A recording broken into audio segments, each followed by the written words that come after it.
Welcome to episode 12 of One Question, where we explore the elephant in the room connected with the work we bring to the world.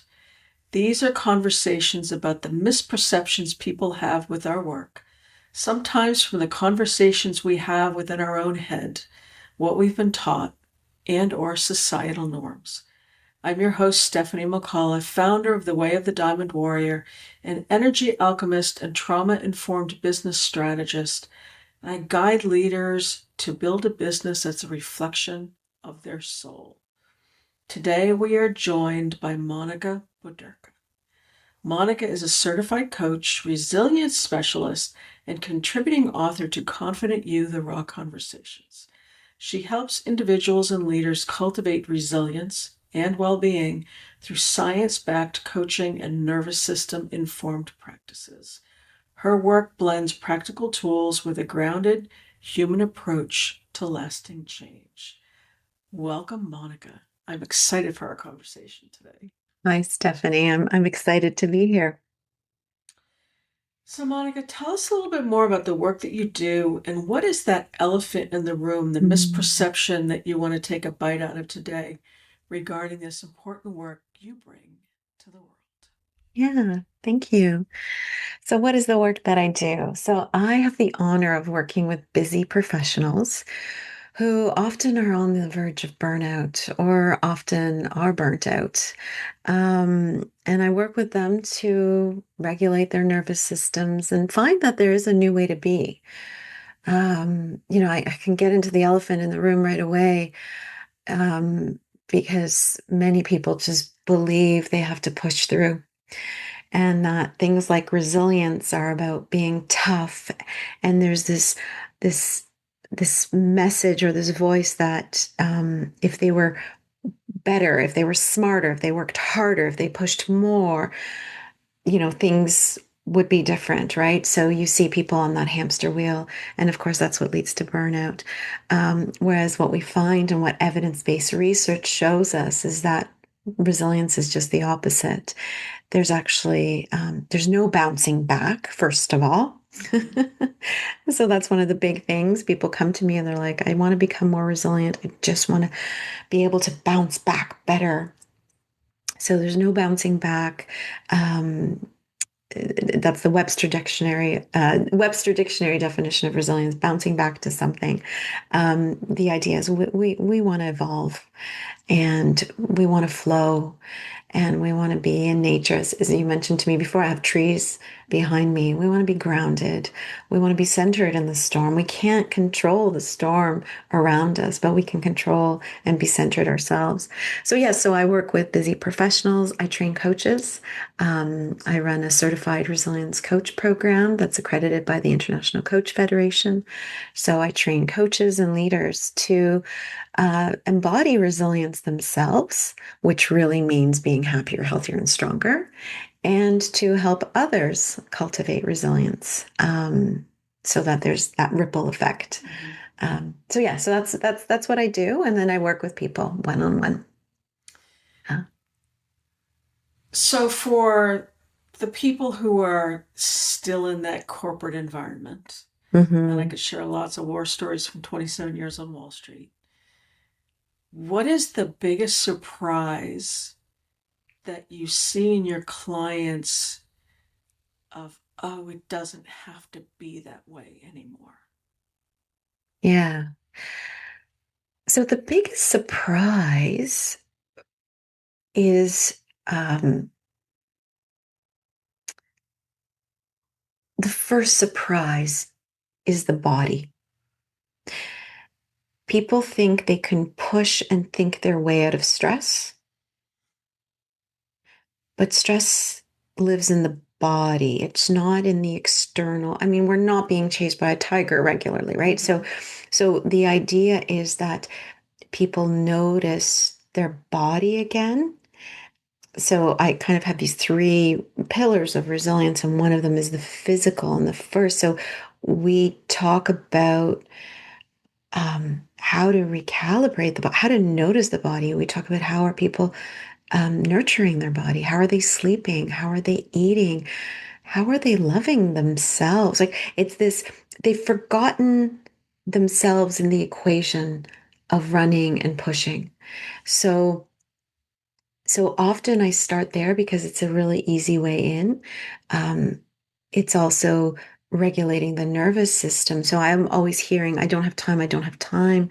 So we start with really small micro practices to help reset the nervous system, right? That 60-second pause, allowing permission to take breaks, sleeping. Like I never would have anticipated I'd spend so much time talking to people about sleep. So I have a lot of like you, women clients, middle-aged women, and they'll say things to me like, I haven't slept in 5 years because of menopause. And I'll say, okay, that's great. So tell me about what you do now, right? And they'll tell me about how they're on this great device. And, you know, one woman in particular I worked with, I'll use the example. She was an executive director of a very large organization. And she's the one who actually used that term, I haven't slept in 5 years. And she was on that verge of burnout like this, going. So of course her nervous system wouldn't let her settle at night. But then she was on her phone until 11:30 at night answering emails. Her husband was lying beside her in bed watching the news, and we know what's on the news. It's not it's not rainbows and sunshine, right? It's scary, it's fear-ridden. It again, it's activating, right? So she's getting blue light at night, answering, you know, her adrenaline's going, her cortisol's going, she's thinking, right? Then she's hearing all this subconsciously even, right? Of everything that's going on in the world. And then she shuts off her life and light and wants to fall asleep. And she couldn't. And then even if she did, she'd wake up. So, you know, and what we realized is this was the root cause of a lot of her issues because then she would wake up a little too late and then she wouldn't have a morning routine and she'd just start running and she wouldn't eat breakfast and she was constantly late. She was late for meetings. So we just started with that one thing and I literally had to negotiate with her like with a child. Like with a teenager, I have two teenage girls, to put her phone away. So we did it for one night. And, you know, I was suggesting, you know, like 8:30. We negotiated. We landed on 9:30. She bought herself magazines because she didn't even know what she'd do with herself at this time. So she bought herself magazines on the way home from work. She negotiated with her husband that this one night he was going to have the news off and he was going to read a book. She even bought herself Epsom salts to have a bath. Well, what ended up happening is she didn't have the bath. She got into bed with the magazines, and once you know it, she noticed she couldn't even read. She was so tired, shut off her light, and fell asleep and slept through the entire night. And texted me in the morning and was like, oh my gosh, what happened? She had the best, most resilient day in years. She was like on fire. She was happy. She wasn't late. She ate breakfast. Like everything from there. So it's really, really simple. So I say to the people I work with, this is common sense. It's not common practice. Right? So we're making these tiny little changes, which are so common sense. They're stupidly simple, but now we're making them and we're wiring them into our brains, right? So they happen automatically, right? It's a new way to be. We're creating a new person, right? In ourselves, right? And somebody who, again, takes care of ourselves. It's almost like taking care of ourselves like we would our child, right? We won't let our child stay up really late like a baby watching TV and right? We put them to bed. So it's very small practices, but my clients, come back to your question, are so surprised that these basic things have such a huge impact, like a 60-second pause before a meeting, right? Like a two, like again, a two 1 minute breath while waiting for water to boil. Just the little simple things, right, where they check in with themselves. The silence, I see the impact of silence, but behind you, little, you know, taking on the walk, going without listening to a podcast, just silence for the first 5 minutes, right? So really small things that help still their body, reset their nervous system, and recharge their battery. I teach that resilience is like a savings account, right? So you have to put things in to later when there's all these stressors to have the energy and the reserve to draw on. Not sure if that answers your. Oh, it does. And one of the things that I find really fascinating from the a lot of the people that I work with is if we didn't get that nurturing when we were young, Mm-hmm. some of the drive to push is Right. to prove our worth and to somehow get that external validation. And yet, when we nurture ourselves, we're really nurturing sometimes the younger aspect of ourselves Absolutely. that didn't receive it. And so, in some ways, we're parenting ourselves. And Absolutely. I've heard the phrases reparenting, and there's a lot of inner child work. Yeah. And when we can actually, I think sometimes also acknowledge the fact that I didn't receive this when I was young. Right. Right. It doesn't mean I need to stay in those old patterns. Yeah. It doesn't, and it's interesting. I love what you're saying, and this happens, with clients all the time where we do some somatic work, right? And we go in and we say, where did this start, right? So we go back, and again, first we ground ourselves, and we go back, and what do we see there? And often it's a scared inner child who's trying to protect us from being hurt, or Mm-hmm. trying to get attention. And so often what, I'll do with clients is have them put that image, that child on their lap, and give them the love, and hug them. And then also, right, this a lot of this is happening in the quantum field, right? Mm-hmm. So if we change some of those memories, right? If we embed some positive memories, or we remember them, or we create them, because the brain doesn't know Yes. what's different, Right. right? The brain doesn't, and I have great stories about it, but we don't have time today. But the brain doesn't know what's real and what's not. So Right. you can embed these nice positive memories, memories of being loved, right? And as we do this work now, it almost changes the past and therefore changes the future, right? So it's funny. It sounds woo-woo, but I do think so much is about that self-love.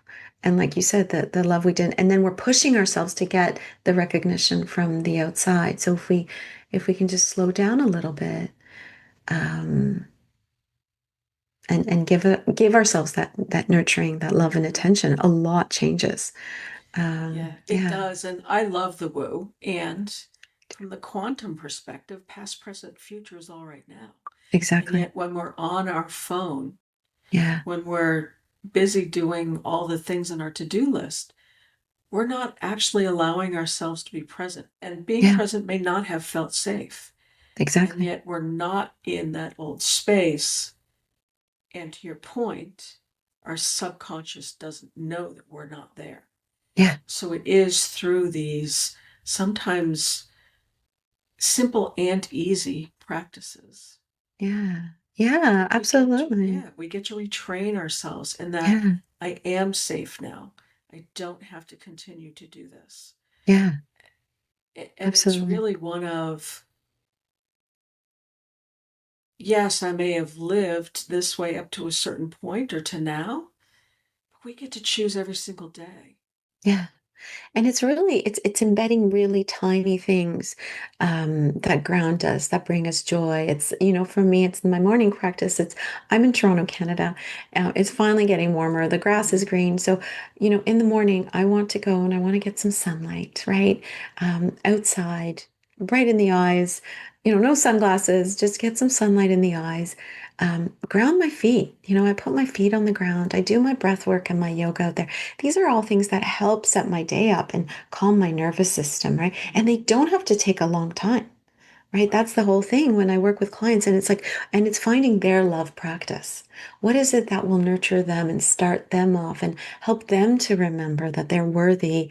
And because then the day can spiral, right? And so yeah, it's like starting off small little practices, and over time they have such big impact.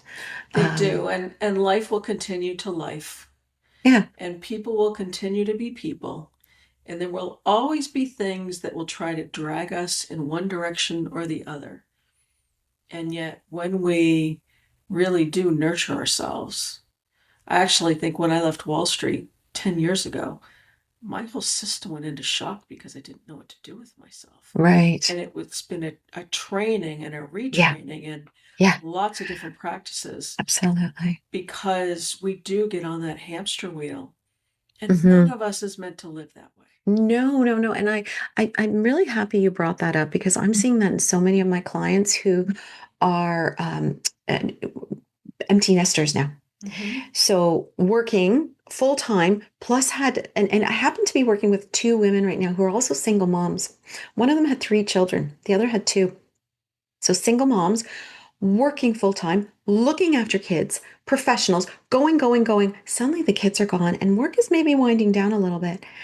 And it's like, we've forgotten we're human beings, right? Right. It's that we've become human doings. We've been trained to be human doings. I see this happening at schools all the time, right? Like I see my kids, again, like I said, 16 and 14, they are bombarded with so much work right now. Right. So it's like almost like we're teaching them that you have to go and that's success and go, go, go and be busy and don't eat and don't sleep and don't drink like your water, right? Like just go. So I see this with these two women. It's like, what happens now when I have more time? They don't even know. We've been doing work where we're exploring what is it that they like? What is it that they're interested in? Mm-hmm. We've created a game where, and I'm doing this with two separate people, actually from two different countries, where I got them to buy a little. I actually have one here because I bought one myself, to show them like a little box, and I said, okay, go out into the world and notice things you like, because they couldn't even vision, like when we talked about, okay, they couldn't even do that, plus their nervous system's kind of shot. So they were like, okay, one of them, like, I saw a couple walking down the street holding hands talking with a dog. I like that. I'm like, write it down, put it in your box, right? Little things like that. Notice what you like, notice what catches your attention, right? It's slow down, Mm-hmm. and just notice, take it in. It's mindfulness work, actually. And so it was really fun because it was really fun work for them to do and then come back with and be like, oh my goodness, I don't know why I wrote this down, but and it was fun. Like one of them realized she doesn't really have any friends because she didn't have time. She had her work colleagues and then she was their kids, right? So she noticed a group of four women at a coffee shop laughing. And so then we're like, well, how do you create that? Right. So it is about stepping into, we are creator beings, right? So we can create a different way to be. But it is about slowing down, waking up, noticing what we like and stepping into it slowly. You have a guide that you're offering to the listeners called Beyond Bouncing Back, a guide for coaching resilience in your clients, your staff, and yourself. You want to say a little bit about that?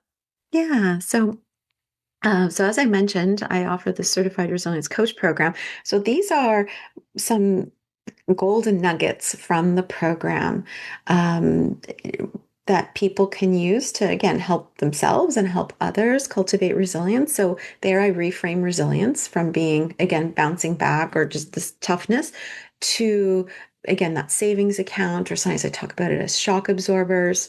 Right. So the bumps in the road are there, but you've got the shock absorbers. So that road is a little bit easier. And then there's a couple of tools. There's an overwhelm audit there, right? Which really just doing that overwhelm audit, answering those questions for yourself, creates a lot of awareness of some of the habits we're engaging in and practices that are creating that overwhelm. So that's in there. We've got some questions in there, about how to talk about the physical component of resilience, that bodily, what I was talking about, that Mm-hmm. how are you sleeping, right? So if, again, if it's a staff member or if it's a family member or yourself, like, how am I sleeping? What's my sleep routine? How am I eating? How's my breathing? Do I breathe? Like that kind, do I take breaks? So Do there's I breathe? questions like Yes. well, yeah, because people Right. are mouth breathing and they're right, Yeah. hyperventilating all the time, right? Yeah. Sending a signal to their nervous system that they're stressed, right? Just rolling back the shoulders, opening up the diaphragm, taking a breath through your nose. Oh my God, right away the nervous system calms down. That's it. That took 10 seconds.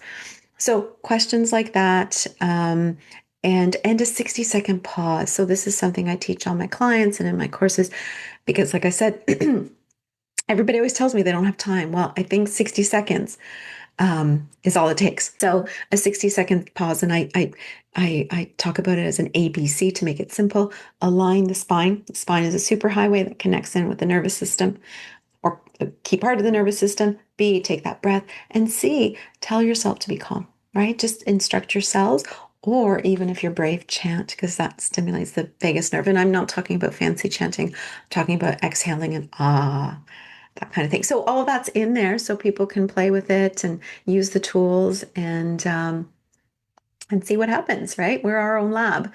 So we can try the practices and then um, see how we feel. Thank you so much for this beautiful gift and for this amazing conversation today.